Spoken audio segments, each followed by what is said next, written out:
Yeah, we're so glad you're here. Oh, we're so glad to be together in unity. So we'll be dancing in the aisles before long. You know, it's Thanksgiving. Almost. I mean, we're talking about Christmas, but it's Thanksgiving. Yeah. Yeah. And so there's some new Thanksgiving songs that are out there. I don't know if you've heard any, but let's give them Pumpkin to talk about. Have you heard that one? Let's give them pumpkin to talk about. Yeah, you have to sing it in order to know what song it goes with. And there's another one. It's called I'm All About That Bass. I'm all about that bass, Okay. You're the belle of the butter ball. I can't help you with that one. I don't know that one. Here's one. Hey, I just met you, and this is gravy, but here's my stuffing, so carve me maybe. Can't help you with that one either. You know, my family told me to stop telling Thanksgiving jokes, but I said I couldn't quit cold turkey. We told him to quit telling jokes of any kind, but What good does that do you? it doesn't do any good because you just keep telling him that's who I you know. are and that's what people expect, and y'all just keep egging him on, so he just keeps doing it. So you have nobody to blame but yourselves. How is... Do what? We just love the faces you make. Oh, yeah, I have not mastered that ability to keep my face neutral. Yeah. So how is everybody this morning? Did you have a good week? All right. Good. Well, we're going to talk about the beautiful attitude of gratitude. The beautiful attitude of gratitude. So Leah's going to share a little story with us to get us going. Yeah. So there was a woman of a certain age that lived in a modest home in a small community. She was a widow, and most of the family had passed on. She'd been living alone for several years at this point. And then one day, a little girl from the neighborhood came knocking on her door. The woman was surprised because she had very few visitors. In fact, it had been quite some time since anyone had actually come to her door. When she opened the door, she sees a little girl holding a beautiful bundle of flowers. And the little girl said, "I picked these for you from our flower garden." Well, the woman was taken aback and not quite sure what the girl wants or expects from her, but she takes the flowers and says, "Thank you," and the little girl skips away. The woman brings the flowers into the house and studies them for a moment. There are various kinds of flowers in many different colors, and she's in awe of the beauty that she sees. She washes a vase and places them on the kitchen table. And then she notices the dingy look of the table and decides to clean it up. After a few minutes, she has it sparkling and looking better than it has in a very long time. The problem is, the kitchen now appears dull and dirty by comparison. And she goes to work cleaning the floors and wiping down her appliances and putting away dishes until the entire kitchen shines and becomes a deserving space for such beautiful flowers. She rests for a bit over a cup of tea and honey. And after a while, she moves into the living room and realizes how dark and dirty that it is too. So she starts picking up some papers and tissues and wiping down some walls and vacuuming the floor and opening the blinds to let a little light in. And little by little, she does to the living room what she had done to the kitchen, making it a lovely space worthy of the beautiful flowers that had come from the little girl. After a bit, she falls back on the couch and takes a nap, dreaming about the little girl picking lovely flowers from her garden. And when she awakens, she decides to order a fresh gourmet meal from a local restaurant. When it comes, she tips the delivery driver extra well and brings the food into her kitchen to eat.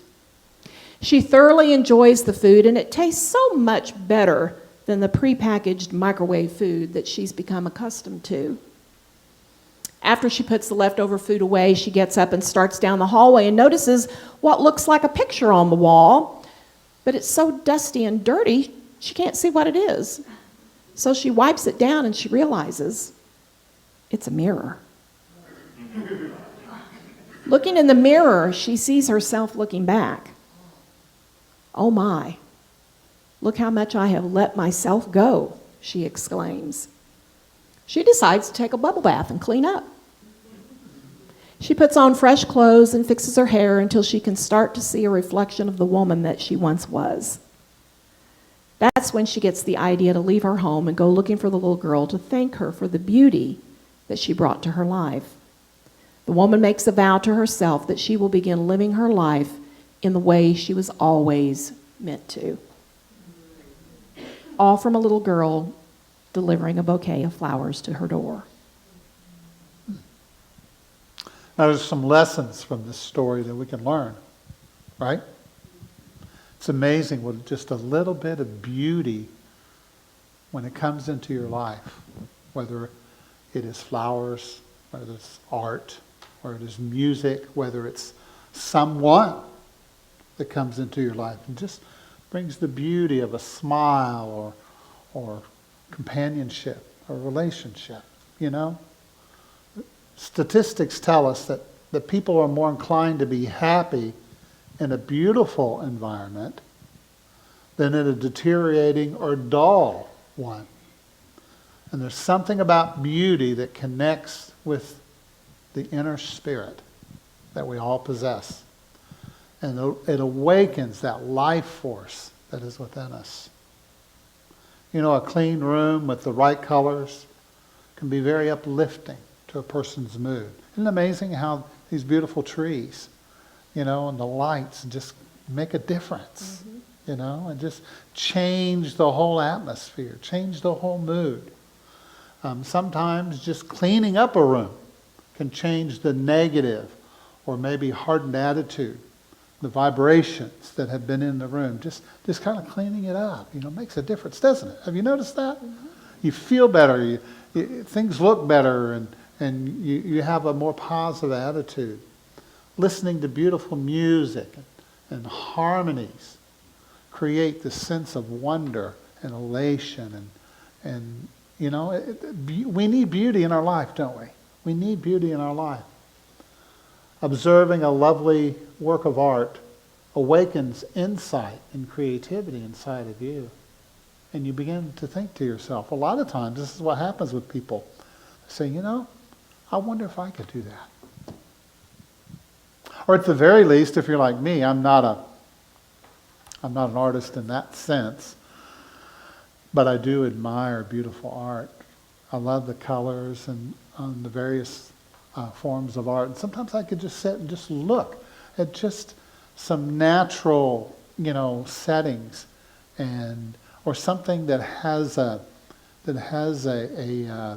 something behind it. You know, there's a message in there, and I always want to get the message whenever I look at art. I want to understand what they're trying to say, and because there's on a subliminal, subconscious level, there's something there for me to see or to hear.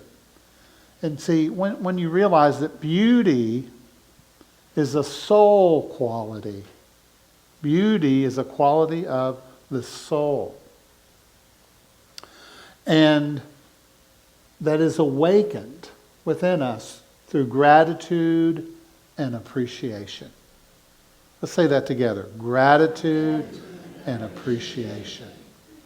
The more of that you have in your life, the more beauty that will come into your life. The more beauty you have in your life, the more gratitude and appreciation you will have. You see how it works? It's just like a circle, you know.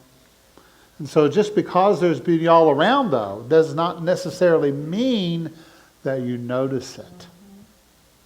A lot of folks are blinded by their own thinking and their own perception, and they don't see it.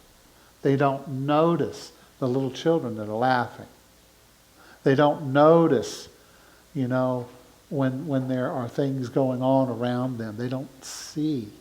And it's important to really pay attention. That's why being present is one of the most powerful things you can do in your life. Just to be present. Right here, right now. You look around the room, and there's so much beauty in this room right now. Not to mention the inner glow that is shining through all of your faces right now. When you look into the eyes of another human being, you are looking into the soul of that person, to the very depths of their being, the true, authentic self. And isn't that something that we want to pay attention to, right? Isn't that something that we want to notice? And it feeds us. You know, I know there's some people when they walk in the room and they start smiling, they light up the room. You know what I mean? Give us a smile, would you? See? The room just brightened up. But you and I, we have total control about what we pay attention to.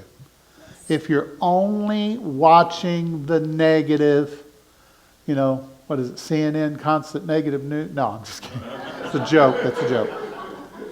But that, you know, consistently watching the negative stuff in life, then that's the vibration that you're going to become a part of. Wouldn't you rather be part of the beauty, part of the solution, part of the answer, part of the truth, right? It's very important in our lives to not let anybody take away our joy. Don't let politics do it. Don't let people's opinions do it. Don't let people's actions that they do. Don't let any of that. It has nothing to do with you and your joy, right? I'm going to keep my joy. I'm going to carry it with me. I'm going to keep my peace of mind because, you know what? I need it. And you know what? You need yours too, don't you?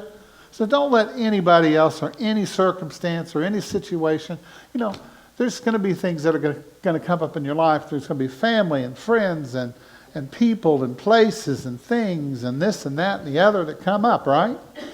But you have a right to keep your joy, right? Say it with me. I have a right. And if I was running for president, that's what I would tell people. 3 things, right? You know what we need more of? We need more front porch sitting. How many believe it? More front porch sitting. More backyard hammocking. Right? And more afternoon naps. Vote for me.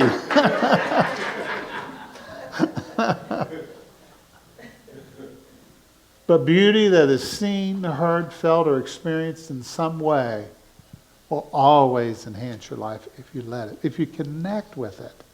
If you connect with it. You know, have you ever studied a flower? Or meditated over some flowers? And just kind of let yourself just kind of contemplate the colors and what a flower is and its essence. That's a way to connect with the divine, you know, because the divine is in those flowers. That's why they're so beautiful or full of beauty. You know, we always talk about snowflakes being so, every single snowflake is unique. It's different. But did you ever stop to think that so is every flower that you see? Yeah. So is every blade of grass that you see? So is every animal that you see. They're all a little bit different. If I had 3 dozen roses up here and they were all red, there still would be some little difference in each one of them. They're all unique. When you study a flower, the way that it folds, the way that it unfolds, the slight variations of the colors, the veins that are running through it. Yeah. Everything is unique and beautiful. That's right. Yeah. You know, Not just snowflakes. They say that the most enlightened people have a very deep sense and appreciation and gratitude for beauty. So if you want to know how enlightened you are, right? Notice what you're noticing. Notice what you're noticing. Mm-hmm. Very powerful. Yeah. You know, Leah, she loves various shades of colors of all kinds. You know, she's always telling me about some kind of green that I've never heard of before. And I say, well, that's just green, right? There's dark green and light green. No, there's not. There's 50 shades of green. More than that. There's more than that. So, but I love it because it's the diversity. It's the glory of something because everything is unique. Are you getting that yet? Everything is unique. Everything is different. Everything is special. When we can just simply recognize it. Even your face. Even as you get older, you say, oh, I don't like the way I look. Well, it's unique in every way. Yeah. Every line that you have, every part of your face is evidence of a life well lived. Yeah. See, this one right here is caused by James. Yeah, I recognize that one. This one over here is caused. No, I was thinking. I remember when I was in school. When I started school, the big thing was you got your first pack of Crayola crayons, and they were bigger around, and you only got like 6 colors, or maybe there were 8 colors. Yeah, I remember that. Remember that? Mm-hmm. Yeah. And you were so, oh man, 6 or 8 colors, just what you could do with it. And then I remember getting the bigger pack, which was like the 24, and they were skinnier, but there were like 24 in the pack. And then I remember getting the 48 with the built-in sharpener on the back. Oh my, wow. Very advanced. Then the big box. And it had so many colors. And it was so hard to pick when you would sit down and color a page. Well, which blue do I want? And which green do I want? The colors would just take me away. Always did. Always did. Just the transition from that, wow, 8 colors, look, and then, each one of those and the subtleties that they bring and the tints and the hue, and it just, and we're all... Well, I did pick a lot of pink, yes. I did pick a lot of pink. Pink is my color. Pink is my color. Pink is my color, yes. Well, she's always loved color. I mean, when we first got together, we'd go out to restaurants and things. And if the menu had a lot of very different colors, and it would take I'm a her very visual person. Forever. I can't decide. Do I want the guacamole or the sour cream? I said, well, just get both, And that's the way she is. Pictures do me in She every loves time. the pictures. Yeah. She loves the pictures. Just give me a menu that's just a list of the food. Just a list. Don't give me any pictures. Because then I'm like, I don't know what to do. I don't know what to order. Yeah, I'm all into color and pictures. Now if you give her like a black and white menu, she said, boy, this restaurant's not very good, is it? No. Because she's very visual, So talking about colors, one of the things that you really love about Christmas is the Christmas tree with all the lights. And he doesn't want white lights, he wants the colored lights. He loves all the colored lights and all the beautiful ornaments. Because a fully lit Christmas tree, you know what it really symbolizes? A fully enlightened human being. That's what it symbolizes. That's what it is. It's a reflection of our divinity. It is a reflection of who we are to be in this world. Mm-hmm. And these are the little gifts that show up in your life. You begin to see when you start looking around. There was a time early on in my life, I loved Christmas. I loved the presents. I loved everything about it. And then there was a time, after we were married and we started having kids, it became a chore.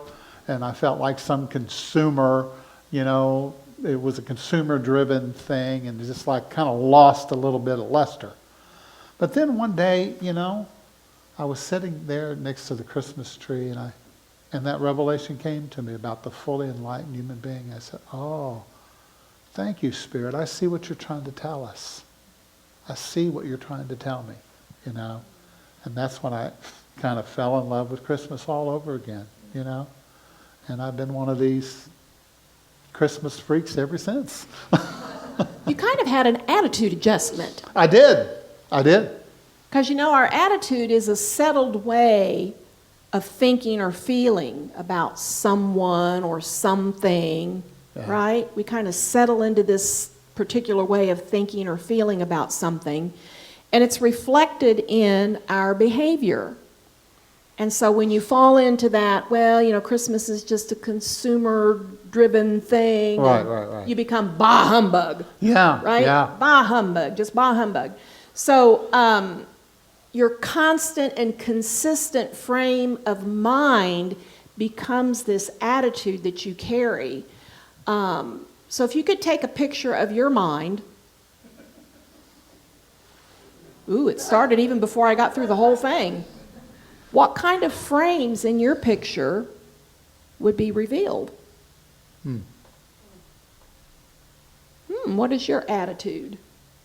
What is the picture that you hold? What do you about have things? scrolling through your mind? Yeah. Are you doom scrolling? Are you gratitude scrolling? Ah. So in this world, sometimes we forget that life was meant to be a blessing. We get so caught up in what we consider to be the trials and the tribulations, which is really just our curriculum that we get the opportunity to dance with, right? But we forget that divine is for us and not against us. And so we all need to have that little attitude adjustment from time to time to help us remember that and help us to see our life for the gift that it really is. So we're encouraging you, if you need one, to get an attitude adjustment this morning. Maybe you need to adjust your attitude.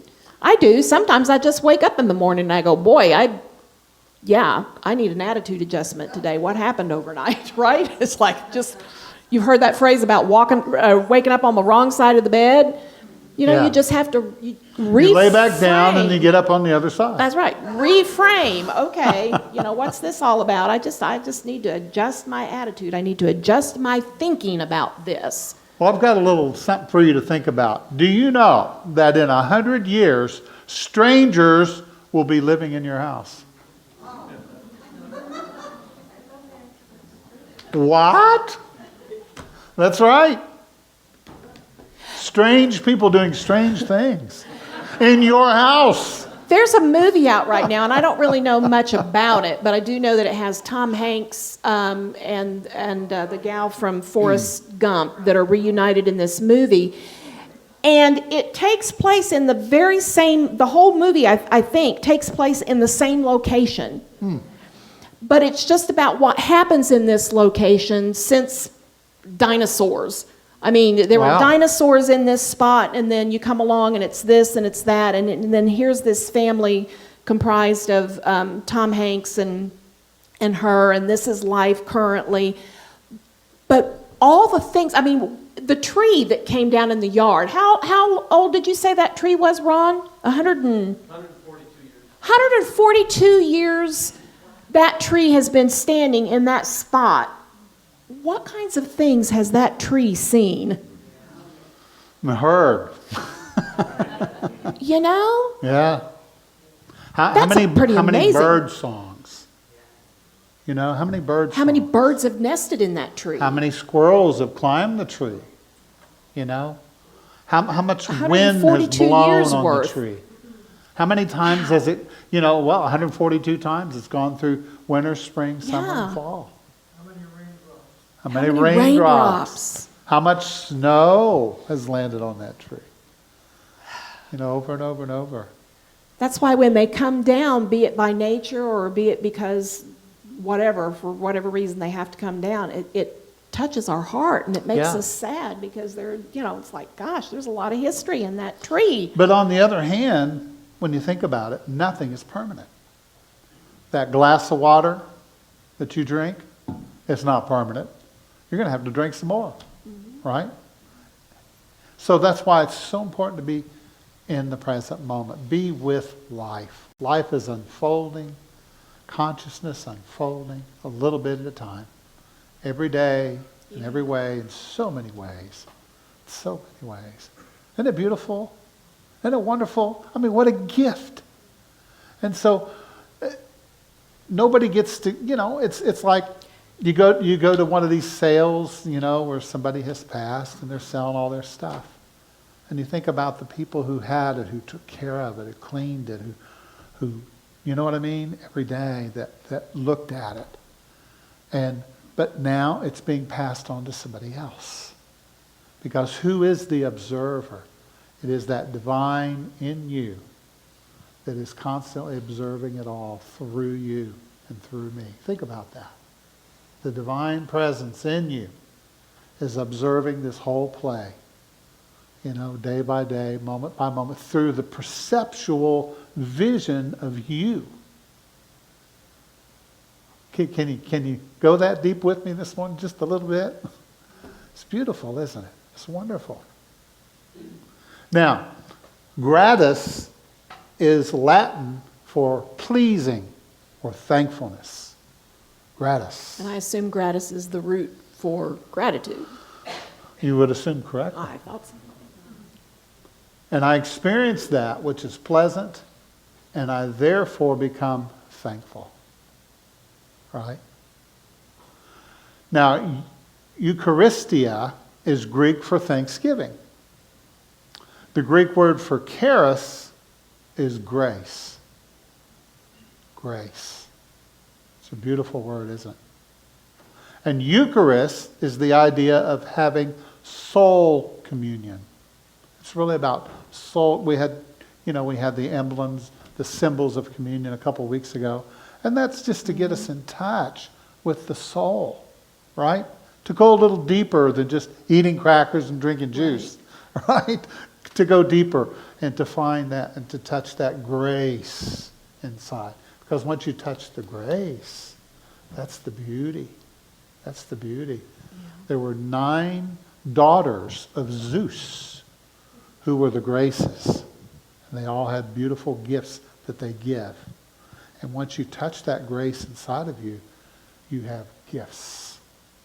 There are 9 fruit of the Spirit. There are 9 gifts of the Spirit. Isn't that a coincidence? I think not. I think not. I think it all relates, doesn't it? Life is actually in deep communion with itself. When a person wakes up and fully experiences the present moment, they enter into true communion with life. Because you're what? You're eating it. You're drinking it. You're absorbing it. You're embracing it. You realize your oneness with it. You're a part of me. I'm a part of you. Right? Isn't it beautiful? And that's what waking up is all about. Appreciation in Greek means the understanding of the nature, meaning, quality, or magnitude of something. It is the recognition of the beauty, value, and worth of a person, place, or thing. The word for love in the Greek language. I love all the old languages. You kind of put them all together. We've done a lot of study with the Aramaic, and oh my goodness, did we learn a lot with that. But you add that with the Greek and the Hebrew, the Latin, and so many beautiful languages. And you begin to understand the very essence of life. You see what it really means. Mm-hmm. And you realize that love, what is the word for love? Agape. And what is agape? It is the beginning of agape is the realization of the valuableness and preciousness of a person or a place or a thing. To realize its valuableness and its preciousness. See, that's when you're really in love. When you have that revelation. That realization. Did you get it? You begin to see. You begin to understand. And you begin to connect with it. And then you start having beautiful moments. You know, beautiful moments. Wow. Have you ever been in such a space, just in a moment of time, where you're just overwhelmed with grace? Wow. I love those moments. And sometimes it's just, looking at a pet, watching them play, watching them eat. They do it really well, don't they? Or watching somebody just walk. I remember when I started watching my children walk. They were walking, I thought, they walk like somebody I know. They were walking like me, like Leah. And I could feel that and see that in them, and I said, wow, we're so connected in so many ways, I was just thinking, sitting here contemplating the idea of what you were just mentioning with appreciation being to really love and value the preciousness and the uniqueness of a person. And the challenges that many of us will face on Thanksgiving Day when we have to sit at a family table with Uncle John or Aunt Sue or whomever that is the black sheep of the family, or that has hurt you, or that has done this or believes that, or whatever the case may be, all those dynamics that exist at the family table.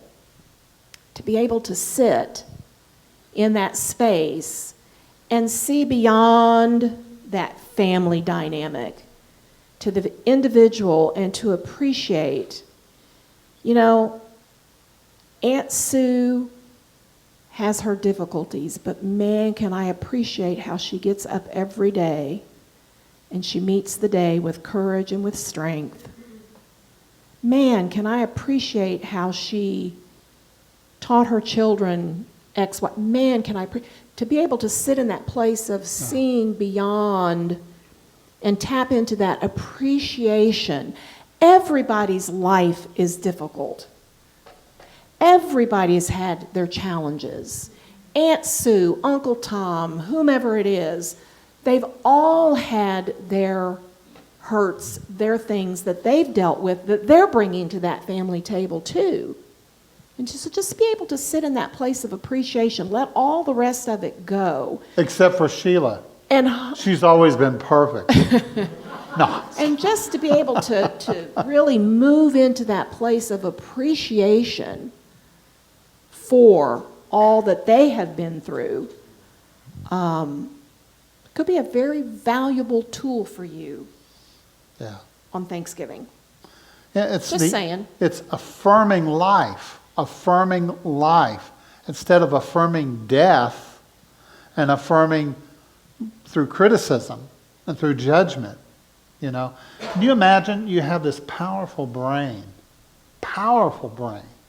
You're able to see things and hear things and record things and figure things out. And we use it to condemn people, to judge people. Your beautiful brain. Say it with me, I have a beautiful brain. Beautiful brain.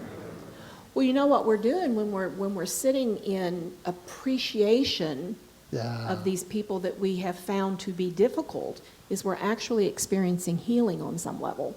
That's true. Yeah.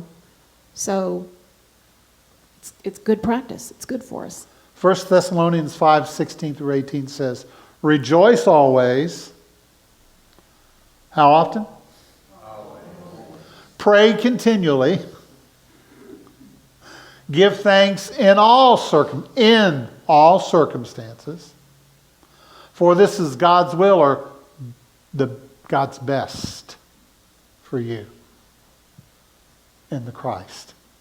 Right? This is the best. This is the real life that we're talking about. This is the juice and the joy. This is the connection. Right? This is what everybody longs for. People want to belong. They don't realize that in order to belong, you have to give. You have to reach out beyond yourself. You have to see with new eyes and hear with new ears and experience and act like that this is the first time I've ever done this. Every time. Every time. Doesn't matter if you've made that pumpkin pie 1,000 times. This is the first time that I'm making it. So I'm supposed to rejoice when things are not going my way. You rejoice in the situation. And unless you can be thankful for it, but at least be thankful in the situation, right? But isn't rejoicing all about finding joy and fun? Yes, it is. So what if I'm not feeling like my life is very fun? Then here's what I would recommend. You ready? You get up in the morning and you say this 3 times. Woohoo! Woohoo! Woohoo! Find something to rejoice about, I guess. That's right. Yeah. Just make it up. It's on the inside. A lot of times I just make stuff up Yeah. about people. I don't know these people, but you know what? The guy that just cut me off in traffic, he's probably going to a funeral. Woohoo! He's probably got some bad stuff going on in his life. He's having a hard time. And, he just didn't see me. Bless his heart. Right? So I just make it up. Who cares? Right? So we'll see all of you on 385 going, woohoo! Now, in the beginning, it's hard. I remember there was a time in my life I was a depressed person. Believe it or not, I was a depressed person. I allowed myself to get depressed. And so I just show up and, oh, we got to do, they're coming over. Oh, I can't believe it. I don't want to see them. And they come to the door, oh, how you doing? Come on in. We're so glad you're here. You've never done that, I know. You've never done that, I'm sure. But I remember one day I sat down and I wrote out all these affirmations about gratitude. 50 of them. And I had to make myself every day read those affirmations. And I'd start with rejoice and be happy and appreciate your breath. Okay, I appreciate my breath. Yeah, I got a roof over my head. And then I would find there would be a moment to where I went through them where I would hit a space inside myself where I go, yeah, that's right. I can walk. I can talk. I can think. I can have some pizza today. And I probably will. Right? And then, but I had to do it on a regular basis. It takes anywhere from 30 to 40 days to retrain, reprogram your mind in a different direction. Right? And so are you willing to do the work? Are you willing to put in the time? And sometimes you got to get a hold of yourself. Get a hold of yourself and say, okay, self, this is the direction we're going in. And it makes a difference. So the other piece of that was rejoice always, pray continually. I want to visit that idea for just a moment because I have a radical thing to propose to you. Oh, she's going to be radical this morning. Yeah. So praying You radicalist. continually, is really about being in constant communion and dialogue with that which is bigger than yourself. Yeah. So one of the things that I have really been thinking, ruminating on, and the last little bit is that sometimes we in New Thought get a lot into our head. We intellectualize things a lot. And, our connection with Spirit happens in the heart. Yeah. It's an emotional experience. Now, I know we can intellectualize it, but I'm inviting you to consider the radical notion that there is this communion, this constant communion and dialogue that you can have with divine, with that is bigger than yourself, in a way that is emotional and connected and living. It's this living thing. It's not just some... I absolutely, affirmative prayer, we believe in affirmative prayer, we practice affirmative prayer. That's something you sit down and you do as a thinking-minded practice. But then there's also this space where we just talk to and be with this higher... Make the connection. This Yeah. higher power. Yeah. This higher, right? So the radical part of this is treating your relationship with divine, with this energy that is bigger than you, just like your first girlfriend or your first boyfriend or your first love. Do you remember falling in love with someone or having that experience with someone? And what did you want every moment to be filled with? That person. Go where that person goes, be with that person, sit with that person, right? Be with that person all the time. And then after you're married for 40 years, it's like, would you please get away from... No, I'm just kidding. But Just I'm kidding. inviting you to consider... You just didn't want to be in trouble later. I'm inviting you to consider having that kind of experience Yeah. and relationship with God, with divine, with beingness. That kind of relationship where you want to learn all about it, them, right? Yeah. It's like when we were dating, I wanted to know, what are you interested in? What do you like to do? Tell me about yourself. Where did you grow up? And how I'm not many very brothers interesting. do you have? How many sisters do you have? Tell me about what Thanksgiving is like. You know what I'm saying? Do we have these kinds of ongoing conversations and communing with divinity? Yeah. It's just a radical thought. I want to say one last thing, and that is a lot of people are very empathetic. They're kind of like very empathic. Now, that's a good thing, but it's also a trap. Because what happens is you become so emotionally invested in other people's happiness that you miss your own. Right? And I've done that. I've done that in my life. And it's like, now wait a minute. I can't solve everybody's problems.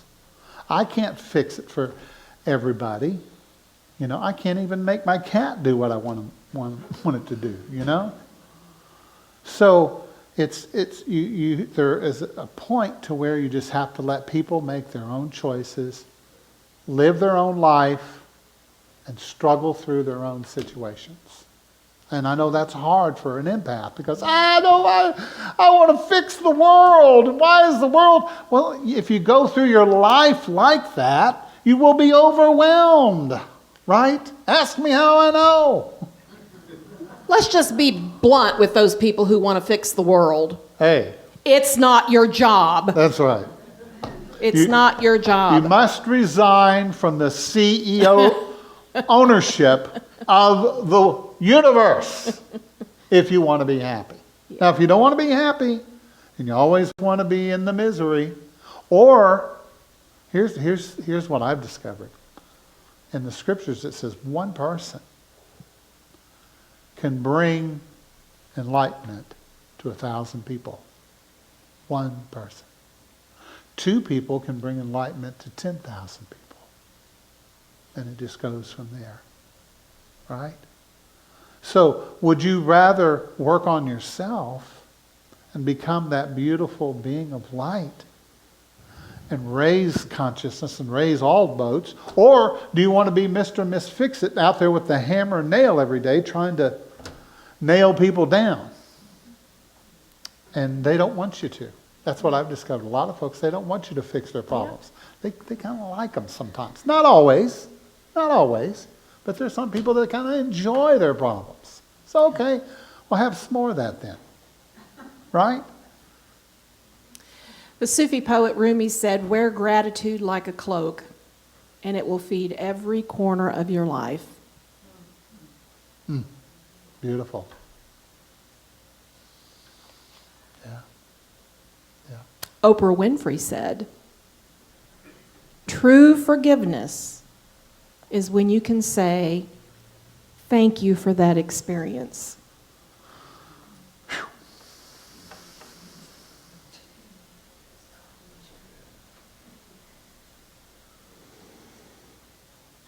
This is the one I I like. can't even believe you put that one on there. I like that one. Well, you can say it then. A good mashed potato is one of the great luxuries of life.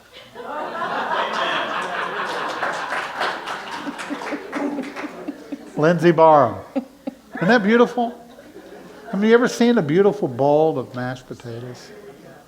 With the There butter you go. and the garlic and the herbs. Let's see, we've had pizza, we've had potatoes. What else have we had this morning in the way of food?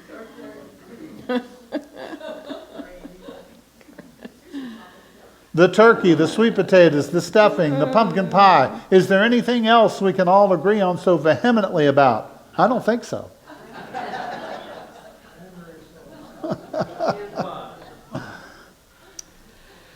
Yeah. For me, every hour is grace. And I feel gratitude in my heart each time I can meet someone and look at his or her smile. Are you with me this morning? Are you with us? You feel it? You see it? You know? Together.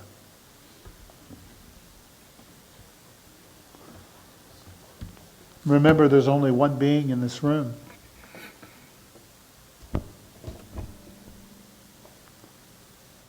It's a divine being. A being filled with perfect love and light. And just like the beautiful Christmas tree, every year we light it up to remember, to celebrate who we are, the spirit of giving, the spirit of care, the spirit of love.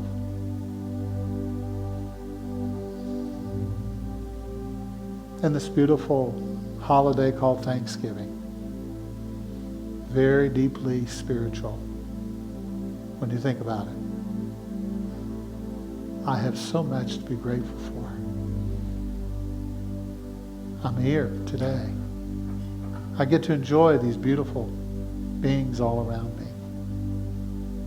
The wonder of nature. The glories of living my life. This unique and different. Sometimes hard, sometimes challenging, yes. But there's so much good. I'm beginning to wake up a little bit and see the all-loving goodness of God all around me, all inside me. And I'm so grateful for that. So today I'm saying thank you, God, for opening my eyes, helping me to see more clearly each and every day. So let's continue to breathe together.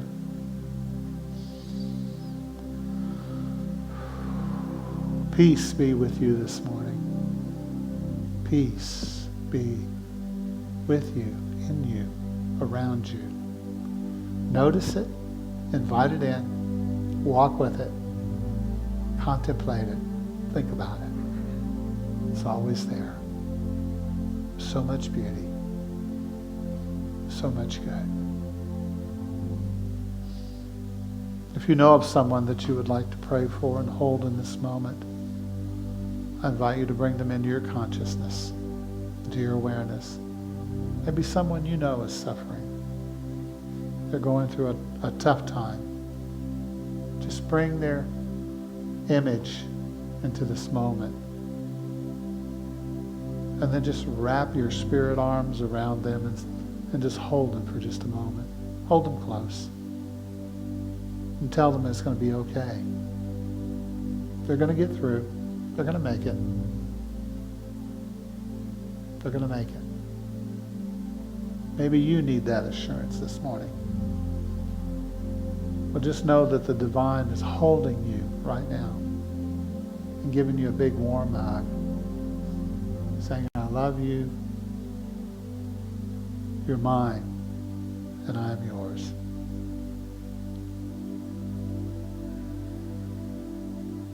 Feel that. Allow yourself just a little bit of grace. See what happens. Let us breathe now.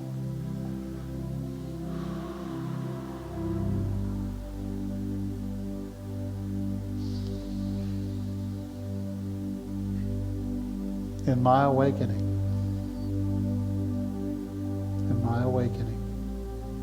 I'm waking up. I'm waking up. So let us, for just a moment, sit in the stillness and allow that peaceful feeling to wash over your consciousness. And just sit with God for just a moment.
And so now we say thank you, thank you, thank you, thank you,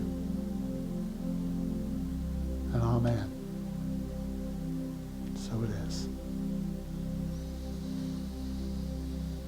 I invite you to bring your awareness back into the room, stretching a little bit, stretching your spine, feeling alert and awake.